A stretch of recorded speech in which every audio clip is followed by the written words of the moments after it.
नमस्कार शिक्षक मित्रांनो, लेट्स लर्न विथ मनीषा या यूट्यूब चॅनलमध्ये आपणा सर्वांचे पुन्हा एकदा खूप खूप स्वागत आहे. मागच्या व्हिडिओमध्ये AI साठी कोर्स कसा करावा त्याच्या शंकांचे समाधान सगळे देण्याचा प्रयत्न केलेला आहे. त्याला आपण भरभरून प्रतिसाद सुद्धा दिलेला आहे. साधारण आत्तापर्यंत 10K लोकांनी व्हिडिओ बघितलेला आहे आणि त्याचा लाभ झालेला आहे. तरी आपण आता ECCE हा कोर्स कशा पद्धतीने पूर्ण करायचा आहे आणि तो कोणाकोणाला करणे अनिवार्य आहे, या व्हिडिओच्या माध्यमातून ते पाहणार आहोत. तरी सर्वांना पुन्हा एकदा विनंती, ज्यांनी अजूनही आपल्या या यूट्यूब चॅनलला सबस्क्राईब केलं नसेल, त्यांनी कृपा करून सबस्क्राईब करावं. म्हणजे आपल्याला पुढचे सगळे जे कोर्स आहेत ते कशा पद्धतीने करायचे याची माहिती मिळू शकेल आणि मलाही नवीन व्हिडिओ बनवण्यासाठी प्रेरणा मिळेल. चला तर मग ECCE कोर्स कशा पद्धतीने पूर्ण करायचा आणि तो कोणाकोणासाठी अनिवार्य आहे ते बघूयात आपण. आपण इथे बघू शकतात, महाराष्ट्र शासनाचं पत्र आहे.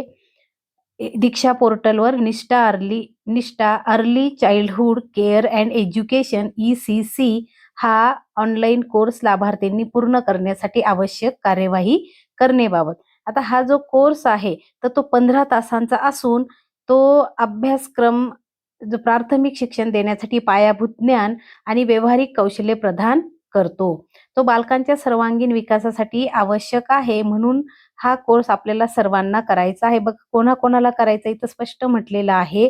पहिली व दुसरी शिक्षक, मुख्याध्यापक तसेच D.एड अध्यापकाचार्य यांच्यासाठी हा कोर्स लागू आहे. म्हणजे बघा शिक्षक बांधवांनो, की पहिली दुसरीच्या शिक्षकांना तर हा कोर्स करायचा आहेच. शिवाय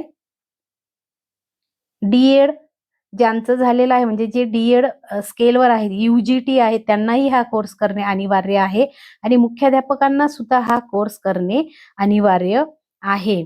आता इतकी माहिती आपल्यासाठी मला वाटतं की आहे पुरेसी, की आपल्याला हा जो कोर्स आहे तो 15 तासाचा पूर्ण करायचा आहे. या कोर्सची नोंदणी 31 ऑगस्ट 2026 पर्यंत करता येईल आणि हा कोर्स पूर्ण करण्यासाठी अंतिम तारीख 15 सप्टेंबर आहे. तर 31 ऑगस्ट पर्यंत सर्वांनी कृपया नोंदणी करून घेऊयात आणि 15 सप्टेंबर पर्यंत हा कोर्स पूर्ण करायचा आहे, म्हणून आपण तो लवकरात लवकर पूर्ण करूया. तर याच्यासाठी आपल्याला कोर्स सुरू करण्यापूर्वी आपल्याला काय करायचं आहे, की आपल्या फोनमध्ये दीक्षा ॲप डाउनलोड करायचा आहे आणि दीक्षा ॲपमधून आपल्याला दीक्षा कोर्सेस ॲपमध्ये जायचं आहे. चला तर मग आता आपण आपल्या फोनच्या प्ले स्टोअरमध्ये जाऊन आणि दीक्षा ॲप डाउनलोड करूयात अगोदर.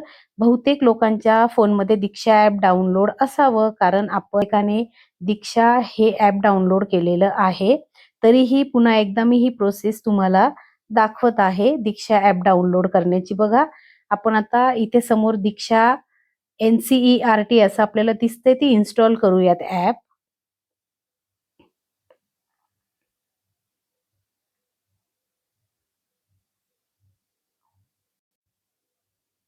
दीक्षा ॲप इन्स्टॉल झालेला आहे. ओपन या बटनावर आपण क्लिक करूयात.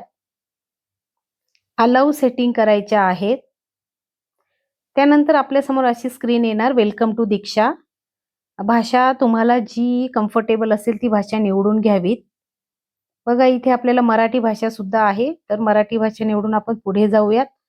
आता नवीन वापरकर्ता आणि विद्यमान वापरकर्ता याच्यापैकी विद्यमान वापरकर्त्यावर जर आपण क्लिक केलं तर आपल्याला साइन विथ गुगल या ऑप्शनला आपण कधीही लॉगिन करणं जास्त योग्य होतं, कारण आपलं ऑलरेडी इथे दीक्षा ॲपला लॉगिन झालेलं असल्यामुळे आपण या जे ऑप्शन आहे ते याच्याने पटकन लॉगिन करू शकतो. बघा तुमच्या फोनमध्ये जे अकाउंट असतील ते अकाउंट नंबर तुमच्या समोर येतील आणि दीक्षाला ज्या अकाउंटने तुम्ही लॉगिन केलेलं असेल त्याच्याने तुम्ही लॉगिन करू शकतात.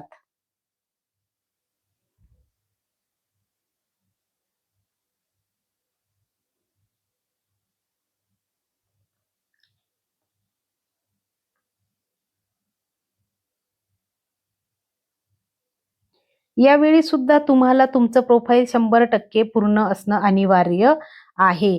जर तुमचं प्रोफाईल 100% पूर्ण नसेल तर तुम्हाला पुढचा कोर्स करता येत नाही. त्याच्यामुळे बघा प्रोफाईल 100% पूर्ण असणं अनिवार्य आहे. तर मागच्या व्हिडिओमध्ये दाखवल्याप्रमाणे ते अतिशय सोपं आहे. आपली बेसिक माहिती त्याच्यात भरायची आणि आपला प्रोफाईल 100% पूर्ण करायचा आहे. त्यानंतर तुम्ही इथे फोनच्या उजव्या कोपऱ्याला कोर्सेस हिरव्या हिरव्या कलरमध्ये जे नाव बघू शकत आहात त्याच्यावर क्लिक करायचं आणि आपल्यासमोर अशी स्क्रीन येते, दीक्षा कोर्सेसला इन्स्टॉल करा. बघूयात आपण इन्स्टॉल करूयात. बघा आपल्यासमोर आता दीक्षा कोर्सेस हे ॲप आलेले आहे आणि आपल्याला ते इन्स्टॉल करायचं आहे. बघा दीक्षा कोर्सेस ॲप पण आपलं डाउनलोड झालेलं आहे. ओपन करूयात. लॉगिन विथ दीक्षा या बटनावर क्लिक केल्यानंतर बघा दीक्षावर तुमचे स्वागत आहे. स्क्रीन आलेली आहे आपल्या समोर. व्हाईल युजिंग धिस ॲप याच्यावर क्लिक करायचं. अलाउ सेटिंग करायच्यात. इथे तुम्ही बघू शकतात AI साठी कोर्स जो आपण 4 तासाचा पूर्ण केलेला आहे, तो इथे कोर्सेसमध्ये दिसत आहे की 4 तासाचा कोर्स पूर्ण केलेला आहे आणि आता आपल्याला नवीन एक कोर्स पुन्हा सुरू करायचा आहे.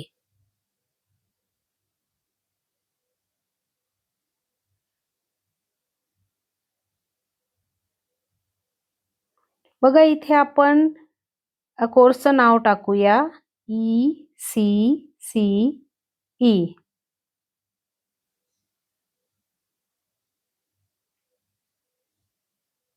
इथे होम बटनावर आपण आहोत. त्यानंतर एक्सप्लोर कोर्सेस या बटनावर आपल्याला जायचं आहे. बघू शकता तुम्ही खाली इथे होम, माझे शिक्षण, एक्सप्लोर कोर्सेस आणि दीक्षा असं नाव आहे. तर एक्सप्लोर कोर्सेसला आपण क्लिक करायचं आहे. त्याच्या अगोदर तुम्ही इथे तुमची याची ॲपची भाषा बदलू शकतात. इथे बघा इथे सगळे लँग्वेज आहेत. तर तुम्हाला जी आवडेल ती लँग्वेज तुम्ही बदलून घ्यायची आहे आणि पुन्हा होमवर जायचं आहे. आता एक्सप्लोर कोर्सेसवर आपण क्लिक केल्यानंतर बघा इथे फिल्टर करा. इथे आपण बघू शकता फिल्टर करा. हे टॅब तुम्हाला दिसू शकते. बघा फिल्टर करा. त्या टॅबवर क्लिक करायचं आहे आपल्याला. त्याच्यानंतर NCERT आता हा जो कोर्स आहे तर NCERTने आपल्याला दिलेला आहे म्हणून NCERT बटनावर क्लिक करायचं आणि अर्ज करा एक फिल्टर असं त्याच्यावर आपल्याला क्लिक करायचं आहे. क्लास 4 तुम्ही तुमचा क्लास निवडायचा आहे. कोणता क्लास आहे? बघा मी अगोदर NCERT घेतला मग माझा वर्ग निवडला. आता भाषा आपल्याला निवडायची आहे. इथं इंग्लिश आणि हिंदी आणि मराठी. आता आपल्याला हा कोर्स खरं तर 2च भाषेत मिळतो आहे, इंग्लिश आणि हिंदीमध्ये. बघूयात आपण मराठी भाषेवर क्लिक करूयात. इथेपर्यंत करूयात आपलं. आता मंडळ कोणतं आहे? आपण मराठी माध्यमाला शिकवतो म्हणून मंडळ आणि आपल्या शाळेला मानांकन जे असेल तर द्या, अन्यथा ते असू द्या. पुढे आता आपण अर्ज करा 3 फिल्टर. तर याच्यावर क्लिक करणार आहोत.